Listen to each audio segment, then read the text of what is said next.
Maraming bulag sa ating paligid. Maaring malinaw ang mata, subalit bulag naman ang isip. Maaring nakaaalam, subalit bulag naman ang puso.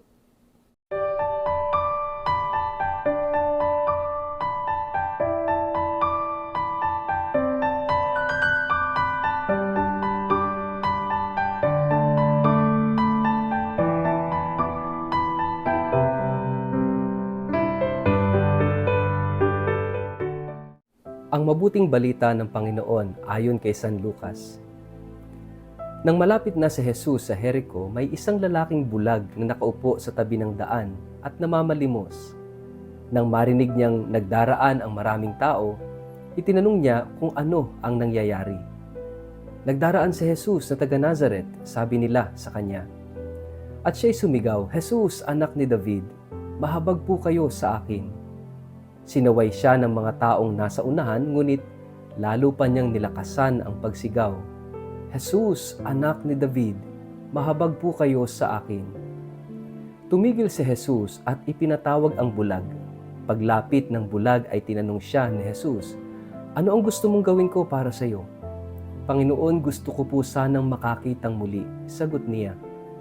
At sinabi ni Jesus, makakita ka. Pinagaling ka ng iyong pananampalataya. Noon di nakakita ang bulag at nagpupuri sa Diyos na sumunod kay Jesus. Nang makita ito ng mga tao, silang lahat ay nagpuri sa Diyos. Ang mabuting balita ng Panginoon.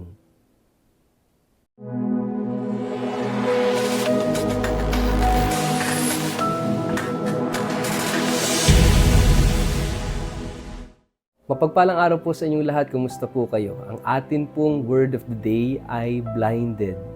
Bago po tayo magpalalim sa atin pong reflection ngayong araw na ito, kayo po muli kong inaanyayahan, huwag kakalimutan na mag-like, mag-follow at subscribe sa ating page na Word of the Day at Father Richard Lagos.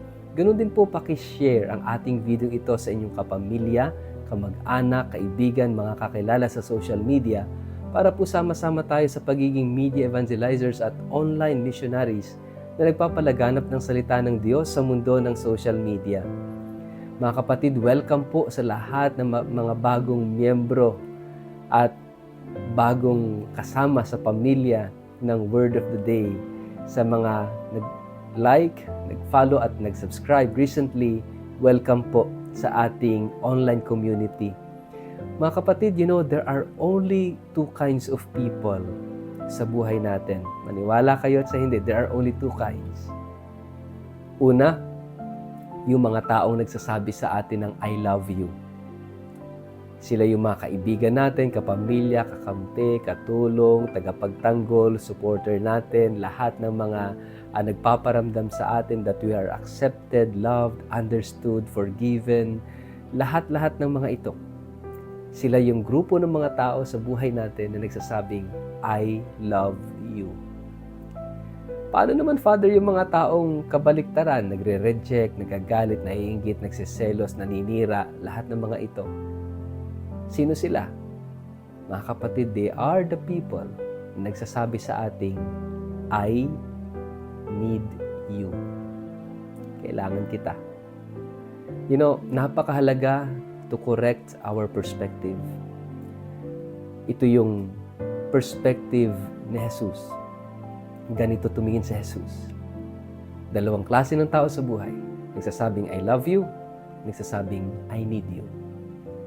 Hindi lang directly sinasabi, but if we read between lines, if we read on the other side of the coin, ang sinasabi nila, I need you.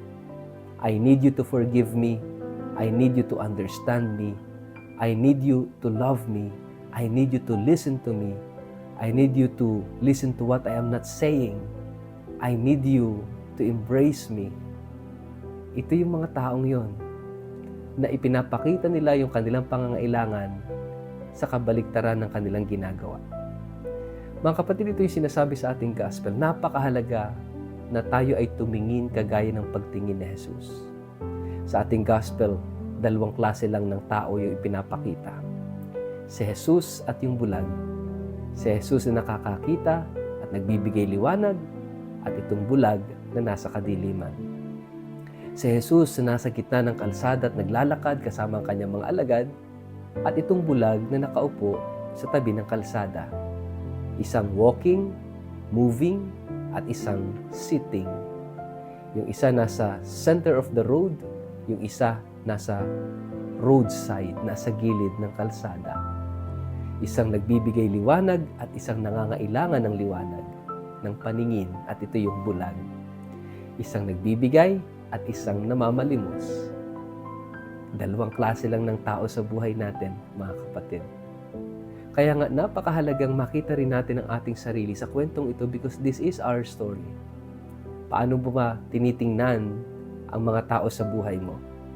At kapag tayo ay nandun sa katauhan ng bulag na ito, yung bang hindi natin makita kung paano tumingin si Jesus, makikita natin na yung mga taong hindi nagpaparamdam sa atin ng pagmamahal, pangunawa, pagpapatawad, ang tingin natin sa kanila ay kaaway, kakumpetensya, threat sa buhay natin.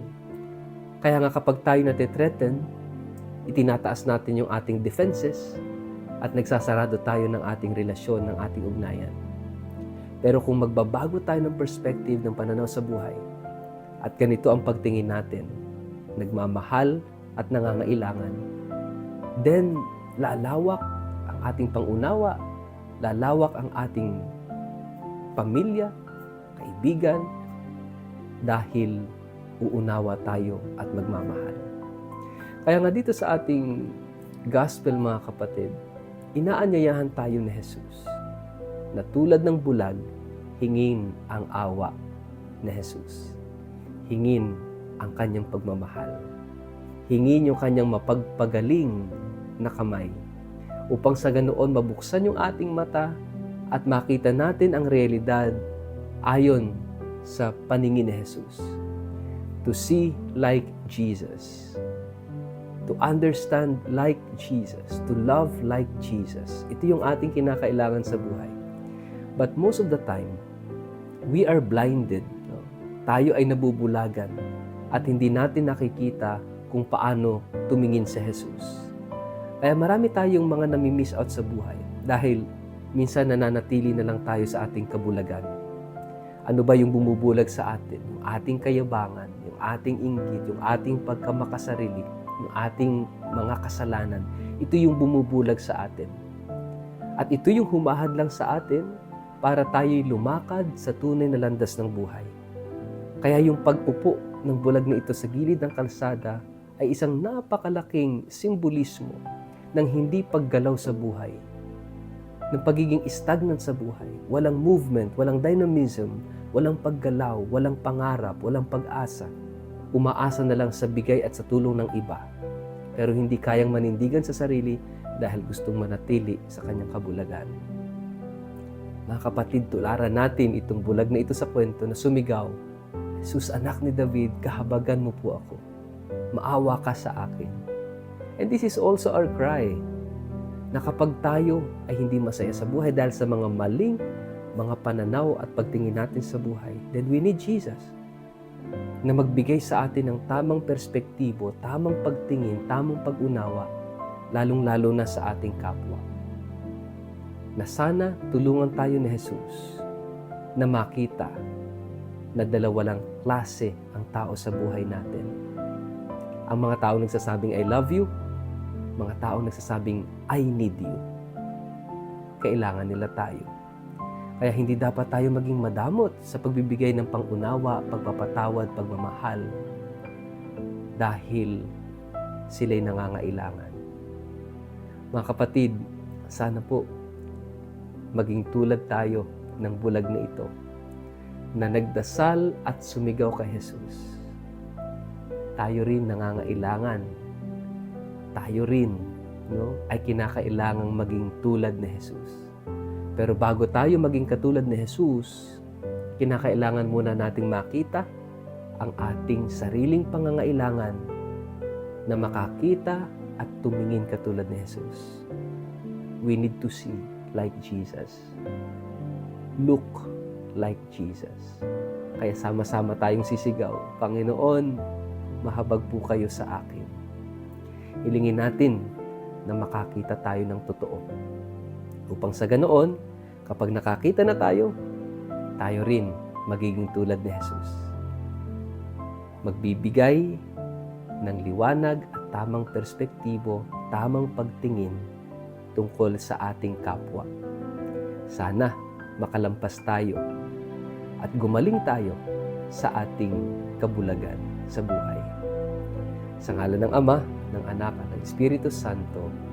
Amen. Ama naming Diyos, tulungan mo kaming makita ka sa aming kapwa. Tulungan mo kami na tumingin at makakita tulad ng iyong anak na si Jesus. Amen. Pagpalain po kayo at ingatan ng makapangyarihang Diyos, Ama at Anak at Espiritu Santo. Amen.